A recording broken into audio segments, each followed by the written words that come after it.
Diamond city સુરતમાં નશાબંધીના કાયદાના લીરે લીરા ઉડાવતો એક કિસ્સો પ્રકાશમાં આવ્યો છે। શહેરના સરથાણા વિસ્તારમાં આવેલા યોગી ચોક ખાતે એક યુવક જાહેરમાં ગાંજાનું સેવન કરતો કેમેરામાં કેદ થયો હતો। સોશિયલ મીડિયામાં વિડીયો વાયરલ થયાના ગણતરીના કલાકોમાં જ સરથાણા પોલીસે ત્વરિત કાર્યવાહી કરી યુવકની ધરપકડ કરી છે। ઘટનાની વિગત મુજબ સરથાણાના વ્યસ્ત એવા યોગી ચોક વિસ્તારમાં આવેલા એપલ સ્ક્વેર શોપિંગ સેન્ટરમાં એક યુવક નિર્ભય બનીને નશો કરી રહ્યો હતો।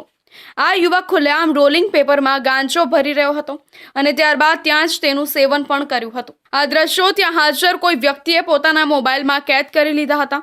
થોડી જ વારમાં આ વિડીયો સોશિયલ મીડિયા પ્લેટફોર્મ પર વાયરલ થયો હતો, જેને પગલે સુરત પોલીસની કામગીરી પર સવાલો ઉઠ્યા હતા।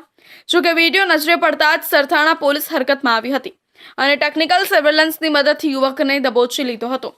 પોલીસ તપાસમાં પકડાયેલા યુવકની ઓળખ આદિત્ય ભાવેશભાઈ હિરપરા તરીકે થઈ છે, જે કામરેજ વિસ્તારનો રહેવાસી છે। પોલીસ પૂછપરછ દરમિયાન યુવકે પોતાનો ગુનો કબૂલતા જણાવ્યું હતું કે મને ગાંજાના વ્યસનની આદત પડી ગઈ છે। હું મારા નશા માટે એક પૂડી રેલવે ટ્રેક પાસેથી લાવ્યો હતો।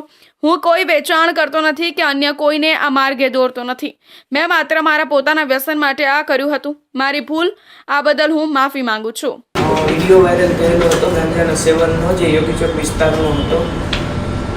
હું પટેલ રેલવે સ્ટેશન પટરી પરથી લાવ્યો હતો અને તેનું સેવન કર્યું હતું।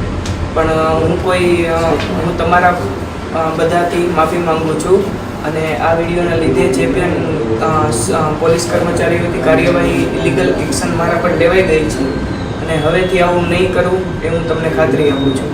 સુરત પોલીસ હાલમાં ડ્રગ્સ અને નશાના કારોબાર સામે no drugs in Surat city અભિયાન ચલાવી રહી છે। ત્યારે જાહેરમાં આ રીતે નશાનો વિડીયો વાયરલ થતા અનેક સવાલો ઊભા થયા છે।